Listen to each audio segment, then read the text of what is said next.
the Republican campaign to stop the U.S. EPA from protecting the climate. An audacious effort to destroy climate regulations is likely headed for a showdown at the Supreme Court. U.S. President Donald Trump, accompanied by EPA from protecting the climate.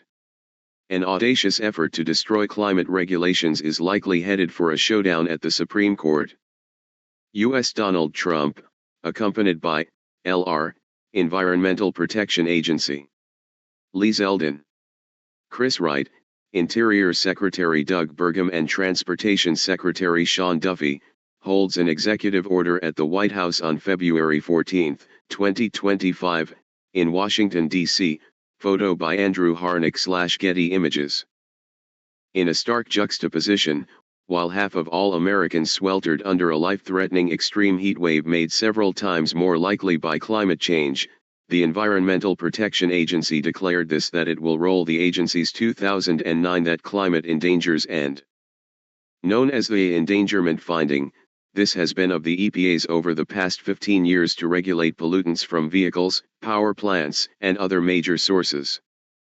Today is the greatest day of our has seen, said EPA Lee Zeldin, the head of the agency whose is to protect human and, using regulations as a primary tool. We are driving a dagger straight into of change. It's an audacious move that the EPA did not pursue in Donald Trump's term, being led for several years by former coal lobbyist Andrew Wheeler. But the new Trump appears emboldened by supreme decisions in the intervening years that may enable opponents of regulations to roll their legal. This action is the latest in the Trump administration's 6-month onslaught against the climate that has included efforts to gut federal climate science research, bury federal climate reports, withdraw from the Paris Climate Agreement, claw back federal funding for clean energy, and repeal dozens of regulations designed to keep pollution out of Americans' air and water. Trump's EPA is trying every trick in the book to deny and avoid their mission to protect people and the environment from the ravages of unchecked climate pollution, former EPA Administrator and White House National Climate Advisor Gina McCarthy said in a statement. Instead of doing their job, this EPA is putting the safety of our loved ones at risk while ratcheting up grid instability, energy bills, and disaster costs. What is the endangerment finding? The endangerment finding came into being after a coalition of environmental groups and states led by the Massachusetts Attorney General's office sued the EPA under then-President George W. Bush. The plaintiffs argued that the agency was legally obligated to regulate climate-warming greenhouse gas emissions as air pollutants that endanger public health or welfare. The case made its way to the Supreme Court, which in 2007 ruled in a slim 5-4 decision that the Clean Air Act authorizes EPA to regulate greenhouse gas emissions from new motor vehicles in the event that it forms a judgment that such emissions contribute to climate change. Notably, Chief Justice John Roberts dissented at the time, arguing that there was no traceable causal connection between the EPA's refusal to enforce pollution standards and specific climate harms and that other countries like China are responsible for most climate pollution. Meanwhile, China is crushing the U.S. in the race to adopt clean, climate-friendly technology. Join tens of thousands of others who are concerned about climate change. You'll receive a roundup of Yale Climate Connection stories plus tips to help you stay safe in a changing climate in your inbox each week. After President Barack Obama came into office, the EPA examined the body of scientific evidence and concluded in December 2009 that climate pollutants threaten the public health and welfare of current and future generations. The agency then finalized its first regulations on climate pollution from vehicles in 2010. In the 2022 Inflation Reduction Act, Congress further codified EPA's mandate by explicitly defining climate-warming greenhouse gases as air pollutants and amending the Clean Air Act to enable the EPA to further regulate climate pollution. In the 15 years since the endangerment finding, the scientific evidence has only grown that climate pollution endangers public health and welfare in every corner of the country, as seas rise and wildfires, heat waves, droughts, and floods grow more frequent and extreme. The science of human-caused climate change has not only become increasingly solid over the past decade and a half, but the impacts have become visceral and pervasive, said University of Pennsylvania climate scientist Michael Mann via email. It takes a special sort of cognitive dissonance to deny, as the current administration is doing, that fossil fuel burning endangers us at a time when this is plain as day to the person on the street. But on day one of his second term in office, Trump issued an executive order that directed EPA Administrator Zeldin to investigate the endangerment findings' legality and continuing applicability. Zeldin delivered the proposed rollback 6 months later. The Trump EPA's arguments for rolling back the basis of climate regulations. In order to justify a decision that seems to fly in the face of legal precedent and overwhelming scientific evidence, the EPA relies primarily on a two-part argument. First, it notes that historically, the EPA only applied the Clean Air Act to direct health impacts from local and regional pollution, whereas climate warming greenhouse gas emissions have an indirect impact on public health and welfare.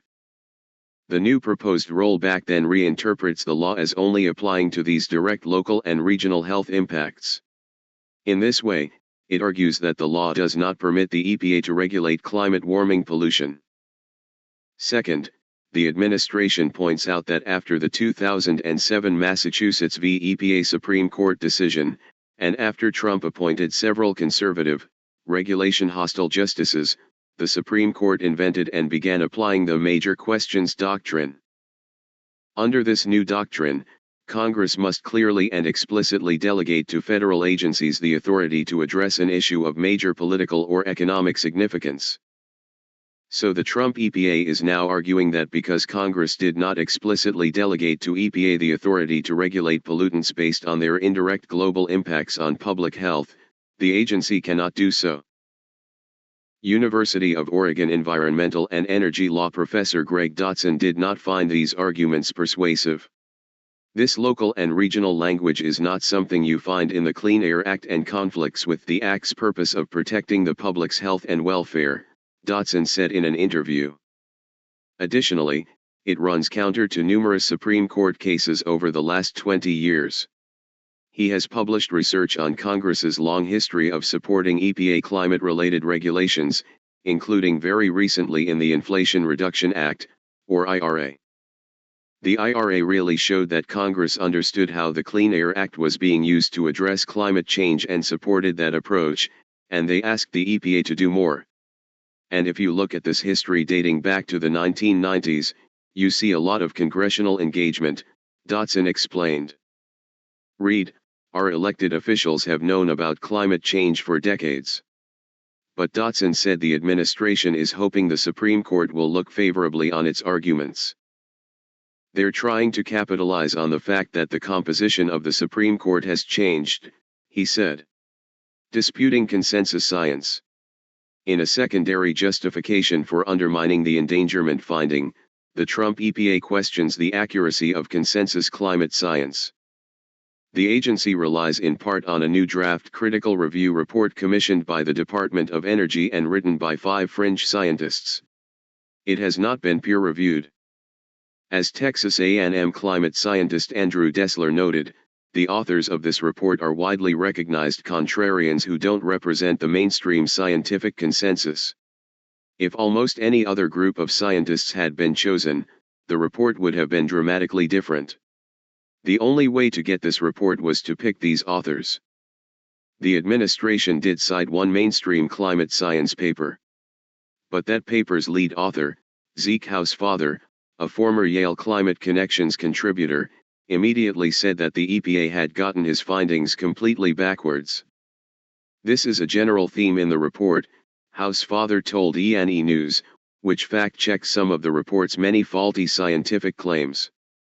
They cherry-pick data points that suit their narrative and exclude the vast majority of the scientific literature that does not. Both the scientific certainty around climate change and evidence of the dangers it is causing have grown stronger since 2009, he said in an email to Yale Climate Connections. Only 28% of U.S. residents regularly hear about climate change in the media, but 77% want that news. We can change that, and our only limitation is the size of our budget. Unlike some outlets, we don't have fossil fuel backers. and we're not funded directly by Yale University. Will you chip in to put more climate news in front of Americans in 2025? What's more, the administration relies on cherry-picked economic data in claiming that regulating climate pollution from tailpipes increases vehicle costs. This argument neglects the cost savings from reduced vehicle fueling bills and lessened climate damage. The Biden EPA estimated that its 2023 vehicle tailpipe rules would have generated about $1 trillion in net benefits over the next 3 decades. What happens next? The EPA's proposed rollback of the endangerment finding is open to public comments until September 15, and the agency will hold virtual public hearings on August 19 and 20.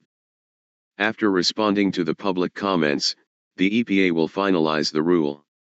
Assuming the EPA moves ahead with the rollback, lawsuits will soon follow, and the case will gradually be appealed up to the Supreme Court.